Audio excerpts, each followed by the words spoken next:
Hello, if you're new here, welcome. And if you're a returning subscriber, welcome back. Of course, I remain Ola, your DEI bestie.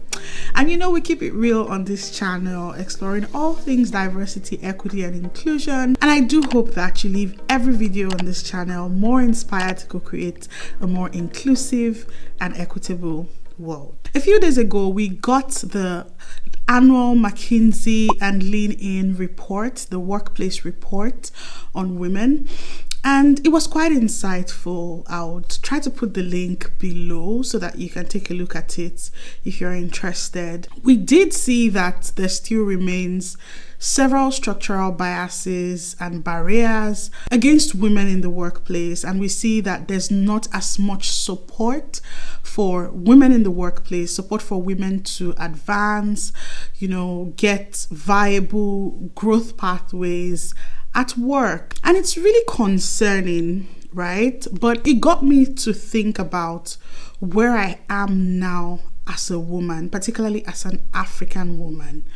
Where I am now, what I feel like could have helped me, those very important tips and tricks that could have helped me really advance my career and generally advance my life in my 20s and particularly my early 30s.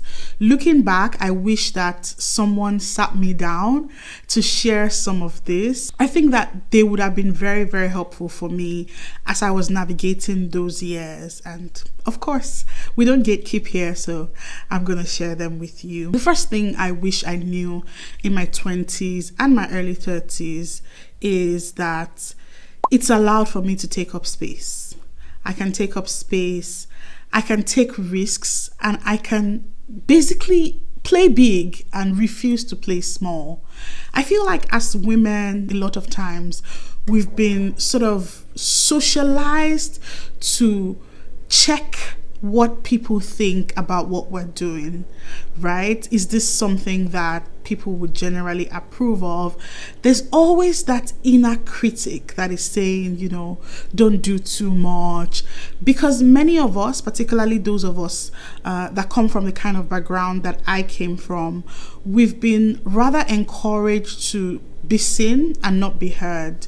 And it took a lot of unlearning for us to reclaim our voices and really be authentic and be ourselves. I think a lot of women do need this reminder and this encouragement to take up space, to, go out there, try as many things as possible, take as many calculated risks as possible, and just not bother about what people think or what people would say, how society would perceive us as women.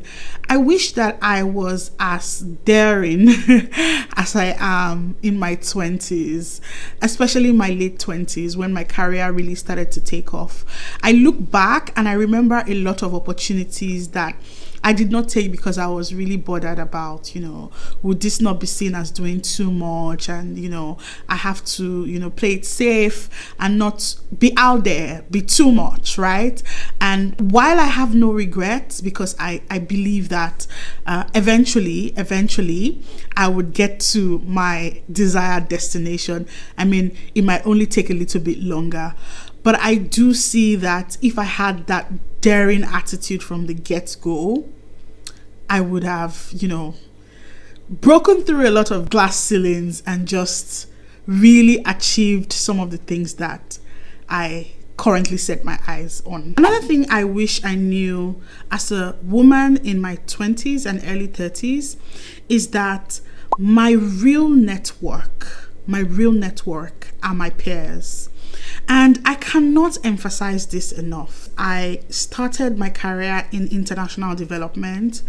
And so early in my career, I was exposed to a lot of high-level environments very early. So I found myself sharing stages with vice presidents, executive directors of multilateral institutions in the United Nations, amazing people, CEOs, human rights advocates, like really renowned voices around the globe for gender equality and social justice. Looking back, I remember how excited I used to be about interacting with people who had achieved a lot in my field, people who were mentors from afar, who inspired me from afar. And I was, usually so excited to interact and forge connections with them, which was not necessarily a bad thing. Some of them also, played a role in many projects I went on to implement and a lot of the impact that I made. However, now that I look back, I see a lot of missed opportunities in liaising and developing real connections with more peers. Today, I look around me and those high level connections are distant contacts, right? There are people that maybe they remember you, maybe not. But the real people who move the needle, the real people who I collaborate with now, the people who refer me for opportunities, the people that I refer for opportunities, the people that we really make things happen together are my peers, those that can relate with me, those that know me very well, those that know my skills. It is my peers that encourage me. Like, I have received the most encouragement and just inspiration from peer mentors over and above the high level connections that I've been privileged to make in my career. And so I look back and I say, wow. So looking back, it is really clear to me that I would have benefited a lot more from really putting my energy into developing real connections, true connections, like symbiotic relationships with my peers, because it is your peers that will stand for you. They will stand and ride for you anytime, any day, right? The high level connections are great. The mentors who have achieved so much are great. But locking in with your peers early enough is a gift, particularly as a woman.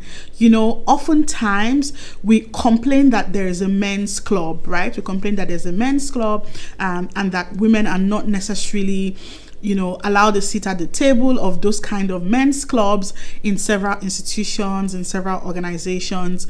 However, we need to also do better to create our own tables as women, especially among our peers. I can't emphasize this enough. It is your peers who will really stand through all of the storms and the wildest situations in your career, in your personal life. So if I could do my 20s all over again and my early 30s all over again, I would invest in more relationships with my peers. And that brings me to the third thing that I wish I knew in my 20s and early 30s, which is I would let people earn my trust and take time before forming any alliances or declaring any loyalty, whether expressly or implicitly.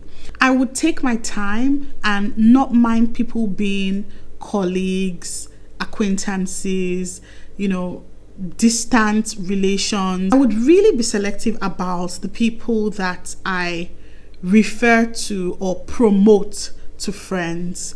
And this is because I've realized that people have a lot of agendas, implicit, explicit, intentional, unintentional. There are lots and lots of agendas. There are lots and lots of currents, some that you can see, some that you can discern, some that you cannot.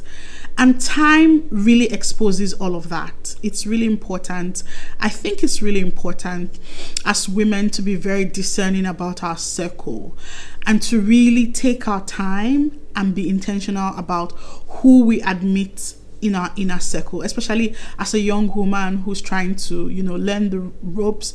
You really don't want to, sabotage your growth by promoting people to relationships when they've not earned it, when they've not earned that place in your life.